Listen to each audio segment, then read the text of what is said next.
She called me a failure at 35. Then my 5-year-old walked in. They never thought I'd make it.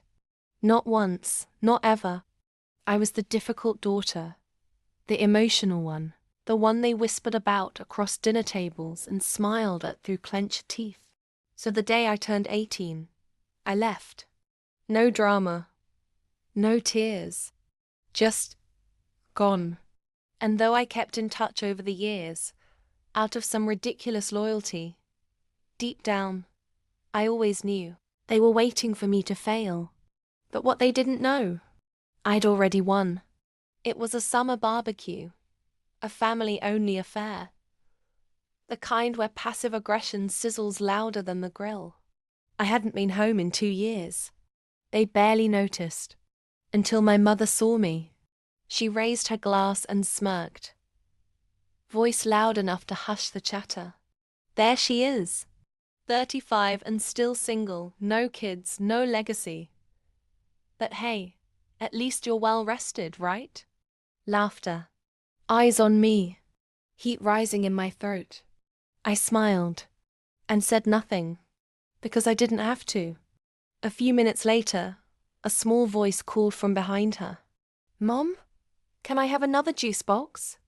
She turned, froze, paled. My son, 5 years old, curly hair, sharp eyes just like mine, was standing beside my husband, holding his hand. Both dressed for the occasion. Calm, present, real. My husband nodded politely.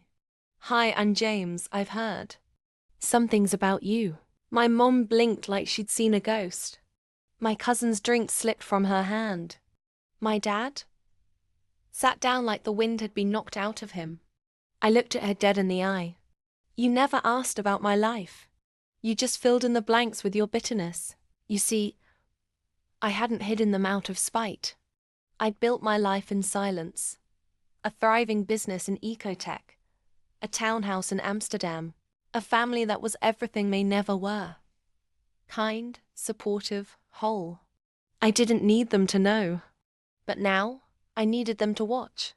That day, I didn't argue. I didn't explain. I let my son do what I never could. Exist in their presence. Unapologetically loved. And before we left, I handed my mother a small envelope.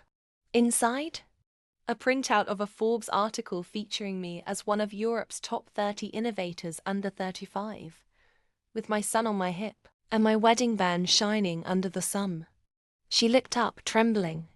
I leaned in and whispered, next time you want to mock someone's life, make sure you know what they've actually lived. 2 weeks later, my brother called. Turns out, my parents had planned to ask me for a loan to help the family business. They assumed I was broke, unmarried, alone. But the business? I already owned 40% of it, quietly bought through a third party. When they failed to pay their debts, I acquired their shares. And then, I fired them. Their daughter, the one they said would amount to nothing, was now their replacement. Subscribe now for more stories where the underdogs rise. The forgotten fight back, and revenge isn't just served, it's plated in gold.